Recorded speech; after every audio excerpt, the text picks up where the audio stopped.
Well, I need to make a apple press. So this was a stainless steel door for a grill. I threw away the grill, got it for free anyways. And I'm going to use this cover. So what I did was, okay, I took the inside cover out, and it's about a 1/2 inch lip. And I need to weld up these little holes right here and on the sides all the way around, give a little weld. And what I'm doing is I found a beer keg, right? And I cut the top off already, as you can see. And what I'm doing right now is I'm putting vertical grinder holes, slits all the way around. And I'm going to do it up to, I don't know how far I'm going to go. Probably just up into this point. I don't need to go to the top because it all compresses down here anyways, okay? So maybe I'll just go, yeah, I'll go to this ring right here.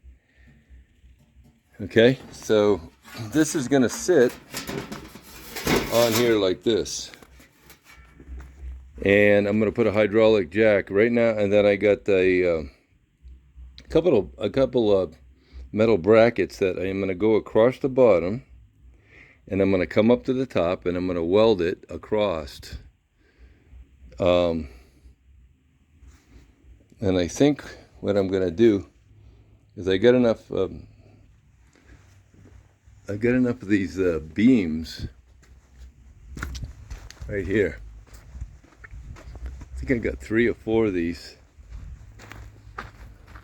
I mean, you could actually use this stuff right here. This is really strong. The channel. And you could put one across the top, across the bottom.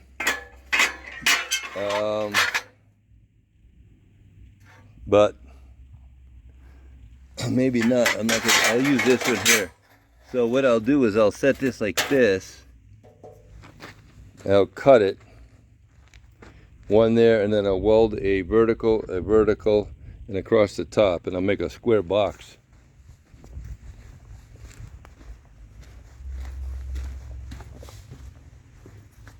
And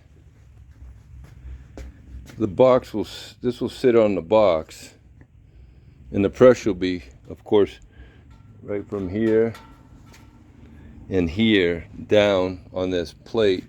And I'll put the bars across there and weld those.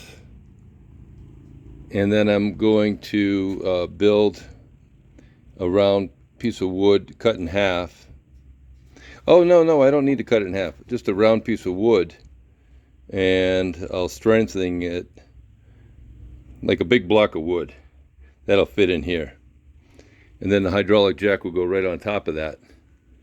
Yeah, that should work, guys. Let me get back to you, okay?